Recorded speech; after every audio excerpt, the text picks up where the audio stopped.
Zdvojkolejnění železniční trati se chystá i ve Vyškově a s tím je spojeno i mnoho návazných úprav a příprav či změn v územním plánu města. V neposlední řadě tato významná dopravní stavba nabízí nové možnosti. V našem případě třeba prodloužení ulice Nádražní a jednodušší spojení pro pěší v trase Letní pole a centrum města. V této souvislosti je nasnadě, že území, kde nyní stojí areál bývalého Lukromu, který koupilo Movisko akciová společnost, dnes enormně zajímá vyškovskou radnici, a to právě pro záměr vybudovat zde lesopark, nové ulice a v návaznosti na to by měly vyrůst i bytové domy, obchody a další občanská vybavenost. Než se tak ale stane, tak město musí pozemky, o které má zájem, koupit a především zbourat budovy, které se na něm nacházejí. Teďka tady stojíme vlastně v tom obrovském areálu Lukromu, vidíme vlastně tu hmotu, která vlastně má být zlikvidována, a teďka tady stojíme v podstatě na tom území budoucího bulváru, který bude ohraničen v podstatě nějakou další výstavbou, kde by měla být občanská vybavenost, byty a podobně. To je jedna věc. A druhá věc, vlastně tady tímhletím směrem by měl vzniknout ten lesopark. Ten bulvár, který je opravdu široký, zhruba 37 metrů, měl by obsahovat, jak už jsem říkal, tedy chodníky na obou stranách, cyklostezku, platanovou alej a samozřejmě propojení Letního pole s Hraničkami, respektive potom ta komunikace umožní zásobování v rámci těch vznikajících ulic, které potom budou navazovat tou investiční výstavbou. Ten leitmotiv je propojení vlastně tohoto území, teď nemyslím jenom Hraničky a Letní pole, ale tady toho celého nově vzniklého území s historickým jádrem, s Vyškovským náměstím, a to vlastně způsobem, kdy ten pěší by měl vlastně v rámci tedy zdvojkolejnění, v rámci vymístění nákladového nádraží podchodem dojít přes ulici Nádražní vlastně až na Vyškovské náměstí. Ty jednání jsou opravdu nesmírně složitá, nebo respektive je jich strašně moc, protože v celém tom území je spousta zájmových skupin, státních, úřadů, čili dát to všechno dohromady je opravdu moře jednání a času. Nicméně v tuto chvíli to vypadá skutečně tak, že my bychom vlastně ten areál jako takový chtěli začít sanovat někdy říjen, listopad příštího roku. Hned na to by měla navazovat ta výstavba vlastně toho bulváru, to znamená ta infrastrukturální část, to znamená ještě, když to upřesním, chodníky, cyklostezka, ta alej a lesopark. A na to by potom v podstatě měla navázat ta další investiční výstavba už těch soukromých subjektů, ale to se týká potom až roku po roce 2027, protože to už potom souvisí s novým územním plánem, který se začne řešit příští rok. To je, co se týká tohoto území. A co se týká toho zdvojkolejnění, protože to s tím úzce souvisí, tak zdvojkolejnění jako Vyškova jako takového se dotkne v podstatě v roce 28, 29 a 30, kdyby se celá ta složitá obrovská akce měla Vyškovem prohnat.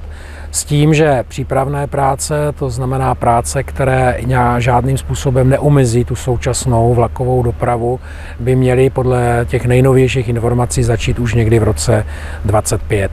Čili my na to všechno musíme být připraveni. Je to o jednání nejenom se Správou železnic, se SUDOPem jako projektantem celého toho díla, ale teď jsme vstoupili i do jednání s Ministerstvem dopravy na úrovni ministra, s dalšími a dalšími institucemi. Je toho opravdu hodně a já pevně věřím, že jdeme správným krokem a že se nám to všechno podaří uskutečnit a zrealizovat. Na mimořádném zasedání zastupitelstva města Vyškova z počátku října se právě o areálu bývalého Lukromu jednalo. A opoziční ANO nejen ústy zastupitelky Karin Šulcové se dotazovalo a zpochybňovalo některé body spojené s tímto záměrem. Třeba vznik akciové společnosti Movisko, kterou založily firmy Stajek a Trasko. Náš politický klub samozřejmě se záměrem centrálního lesoparku souhlasí, vnímá ho jako velmi potřebný a přínosný pro naše občany, ale já to vnímám také jako šanci pro nově vzniklou společnost Movisko. Tato nově vzniklá společnost, která čítá 3 měsíce od svého vzniku, vznikla vlastně naprosto účelově. Nejenom ve světě, ale i v České republice je zvykem, že když investoři nemají volné prostředky, tak je sdružují a na základě toho vznikají vlastně nové společnosti. Zrovna tak vzniklo Movisko, a z logiky věci nemohlo vzniknout asi před 5 lety, protože nikdo nevěděl, že vlastně do té investice půjde. Takhle vznikají firmy naprosto běžně, není to jenom o penězích, je to i o jakémsi rozložení investičního rizika. A ty slušnější firmy to dělají tak, že je to dohledatelné, jsou daněni v České republice, ty méně slušné to dělají na Kypru, Panamských ostrovech a podobně. Čili z tohoto pohledu já s Moviskem problém nemám. To je jeden úhel pohledu. Ten druhý je samozřejmě o tom, že město Vyškov nemá, nebo respektive nemůže uvolnit tak obrovské prostředky na nákup Lukromu, areálu Lukromu, protože samozřejmě se musí starat a rozvíjet ten Vyškov všemi různými dalšími směry, nejenom tedy v oblasti Hraniček a Letního pole. Čili když se tady naskytla ta možnost spojit vlastně prostředky nově vzniklé společnosti s prostředky města, tak samozřejmě jsme o tom nějakou dobu diskutovali, ale je to příležitost, kterou asi už bychom nikdy neměli. Je potřeba si uvědomit, že ta společnost do toho jde s tím, že samozřejmě koupila ten areál za nějaké peníze, které jsou opravdu nemalé, a odprodává nám tu část, která vlastně nás zajímá, to znamená ten bulvár plus ten lesopark. A na tom už tratí, protože samozřejmě tržní cena, kterou si řekl Lukrom, je diametrálně odlišná od znaleckých posudků, z kterých zase musíme vycházet my, respektive obě dvě strany, protože město jako takové se musí řešit, musí řídit znaleckými posudky, ne tržními cenami. Z toho tedy vyplývá, že ten soukromý investor v tuto chvíli na té investici tratil, ale je to o tom, že si spočítal, že v těch budoucích letech vlastně v rámci té investiční výstavby na těch plochách, které jsme s ním směnili, a samozřejmě i na těch plochách, které v rámci Lukromu zůstávají v jeho majetku, bude vydělávat. Je to věcí prostě investiční výstavby, infrastruktury, vybavenosti a tak dále, a tak dále. A to jsou věci, které město jako takové v podstatě neumí ani dělat nemůže. Město tady není od toho, aby obchodovalo, aby otevíralo obchody, provozovalo obchody a jiné věci. To je věci prostě soukromého podnikání. Takže to rozložení těch rizik si soukromý investor spočítal a vyšlo mu to tak, jak mu to vyšlo, a do toho rizika takto šel. Co nám schází v těchto materiálech, tak je to ekologické nebo posouzení ekologické zátěže, o které se hovořilo mnohdy, nicméně žádný odborný posudek neexistuje, není součástí materiálu, takže věřím, že tam ekologická zátěž není, protože kdyby byla, tak ta suma bude astronomická za vytěžení kontaminované zeminy. Průzkum se samozřejmě dělala si to skupina Movisko nebo firma Movisko, ale z logiky věci, prosím vás, jestliže se tam desítky let zpracovával obilí, krmné směsi, prostě je to potravinářský průmysl, tak asi těžko lze očekávat, že tam budou nějaké ekologické zátěže.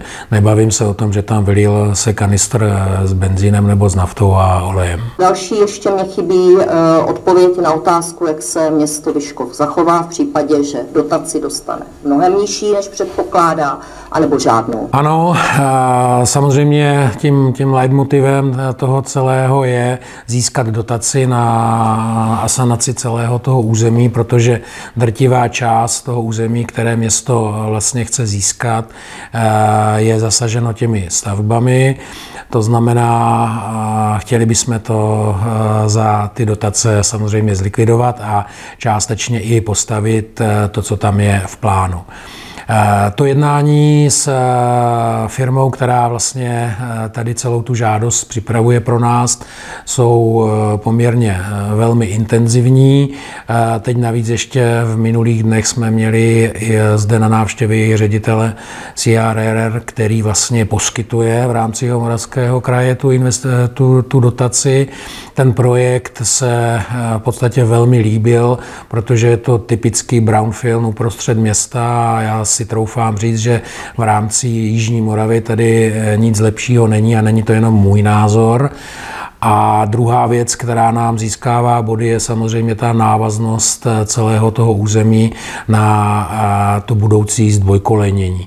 Protože samozřejmě, tak jak jsme to už několikrát říkali, ten lesopark navazuje právě na to nádraží, s kterým máme nějaké plány. Dotace jsou většinou nenárokové a pokud by město neobdrželo k sanaci daného území, tak má několik možností. Požádat o dotaci v jiném dotačním programu, rozložit investici do území na delší časové období, anebo si vzít krátkodobý úvěr. Získání dotace je však pravděpodobnější. Ten výpočet té výše dotace je poměrně složitý, ani ne tak u té samotné asanace toho území, tam je to relativně jasné, ale jsou tam určité poměry procentuální při té infrastrukturální výstavbě. Tam je to dány různými koeficienty, je to poměrně složité pochopit a na základě toho vypočítat. Takže my teďka vlastně to celé dáváme dohromady.